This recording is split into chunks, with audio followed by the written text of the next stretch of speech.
احمد رضا ہیں، ہم غلامان احمد رضا ہیں، ارے کوئی بھی ہم سے جیتا نہیں ہے۔ بہلول دانا کا واقعہ تو آپ نے سنا ہوگا۔ وہ فقیر وہ دجلہ کے سامنے ریت پر مکان بنا رہا تھا، جیسے بچے بنا رہے ہوتے ہیں ریت کا مکان، ویسے ہی بنا رہے تھے تو بادشاہ وقت کا وہاں سے گزر ہوا۔ پوچھا کہ فقیر کیا کر رہے ہو؟ فقیر نے کہا یہ فقیروں کی بات ہے، یہ اللہ کے پیاروں کی بات ہے۔ انہوں نے کہا جنت میں محلات بنا رہا ہوں۔ بادشاہ نے کہا اچھا یہ بیچتے بھی ہو؟ کہا کہ ہاں بیچتا بھی ہوں۔ بادشاہ نے کہا کتنے کے بیچتے ہو؟ اس نے کہا 10 درہم کی بیچتا ہوں۔ بادشاہ نے کہا ٹھیک ہے بول کر آگے گزر گیا، یہ سوچ کر کہ فقیر لگا ہوا ہے اپنی مستی میں، فقیر ہے اپنی مستی موج میں لگا ہوا ہے۔ ٹھیک اب اس کے پیچھے اس کی ملکہ کا بھی گزر ہوا، ملکہ زبیدہ کا۔ جب وہاں سے وہ گزر ہوا تو اس نے کہا بہلول کیا کر رہے ہو؟ فقیر نے کہا جنت میں محلات بنا رہا ہوں۔ اس نے کہا کہ بیچتے ہو؟ فقیر نے کہا ہاں ہاں بیچتا ہوں۔ پوچھا کتنے درہم میں؟ اس نے کہا 10 درہم کے بیچتا ہوں۔ ملکہ زبیدہ نے کہا ٹھیک ہے میں تمہیں 10 درہم دیتی ہوں، تم میرے لیے محل دے دو۔ اس نے کہا ٹھیک ہے۔ فقیر نے 10 درہم لیے اور پھر اسے دجلہ میں پھینک دیے۔ فقیر ایسے ہی ہوتے ہیں، اللہ والوں کو پیسے سے کوئی مطلب نہیں ہوتا ہے، یہ تو ایک بہانہ ہے، کسی کا ٹیسٹ کرنا، کسی کا امتحان لینا۔ پیسوں سے محبت نہیں ہوتی ہے، نہ پیسے لیتے ہیں اور نہ ہی پیسوں کے لیے وہ کچھ کرتے ہیں۔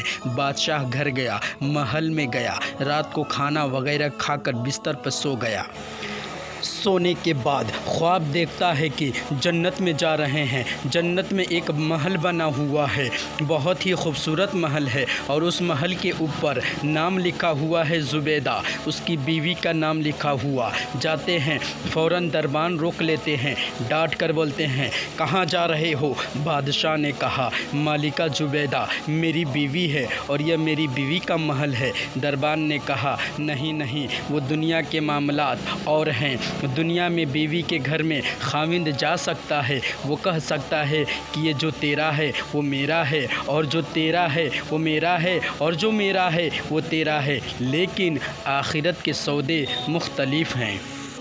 آخرت میں جانے کی اجازت نہیں، یہ اسی کو ملتا ہے جو اس کی قیمت ادا کرتا ہے۔ تبھی آنکھ کھل جاتی ہے، جاگ جاتا ہے اور اپنی بیوی سے کہتا ہے کہ تو نے بھی ایسی کوئی نیکی کی ہے کیا، ایسا عمل کیا ہے کیا؟ میں نے تیرے لیے بہت ہی خوبصورت خواب دیکھا ہے، تجھے بڑے بلند مقام پر دیکھا ہے۔ اس نے کہا میری تو ایسی کوئی نیکی نہیں ہے، معاملات کے حساب سے جو نیکی ہے وہی صرف ہے۔ ہاں ایک بات یاد ہے، کل دجلہ کے کنارے وہ بہلول نہیں ہے نا، جو مظلوم فقیر جسے لوگ پاگل دیوانہ کہتے ہیں، وہ وہیں بیٹھا ہوا محلات بنا رہا تھا۔ میں نے پوچھی تھی تو بتایا تھا کہ جنت میں محلات بنا رہا ہوں۔ میں نے پوچھی تھی بیچو گے تو کہا کہ ہاں بیچوں گا۔ میں نے 10 درہم دے دیے۔ بادشاہ نے کہا ارے میں بیوقوف نادان، مجھے بھی بیچ رہا تھا لیکن میں نے اس سے فقیر سمجھا، کاش کہ وہ آج بھی بیچ رہا ہو۔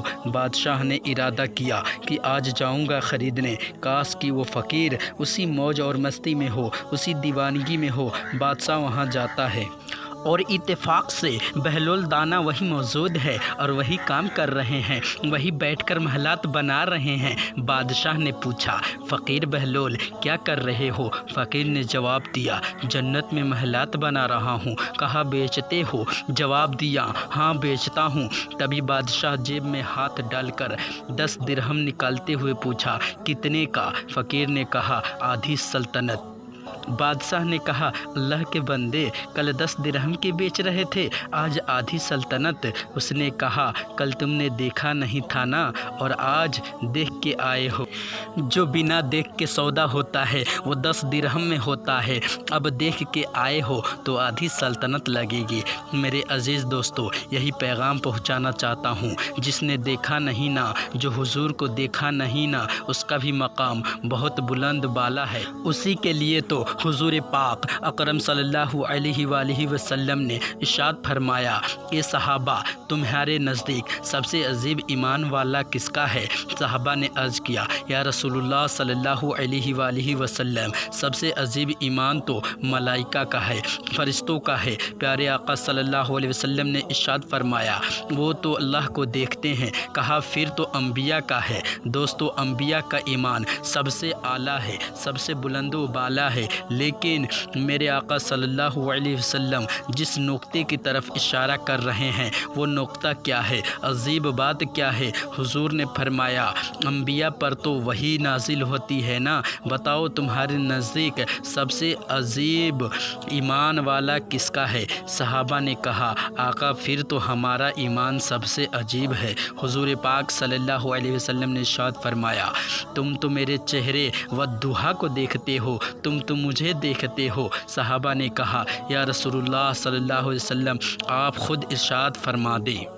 اب آقا کی حدیث کا مفہوم اپنی زبان میں پیش کر رہا ہوں۔ میرے آقا صلی اللہ علیہ وآلہ وسلم نے ارشاد فرمایا، میرے صحابہ، ملائکہ کا ایمان بہت بلند، انبیاء کا ایمان بہت عرفہ، بہت اعلیٰ ہے، صحابہ کا ایمان بھی بہت اعلیٰ ہے، لیکن مجھ محمد کے نزدیک سب سے عجیب ایمان میرے ان عاشقوں کا ہے جو کبھی مجھے دیکھے بھی نہیں اور 1400 سال بعد آ کر میری ایک جھلک دیکھنے کے لیے اپنی جان، مال، اولاد قربان کرنے کے لیے تیار ہو جائیں گے۔ مجھ محمد صلی اللہ علیہ وسلم کے نزدیک میرے ان عاشقوں کا ایمان سب سے عجیب ایمان ہے۔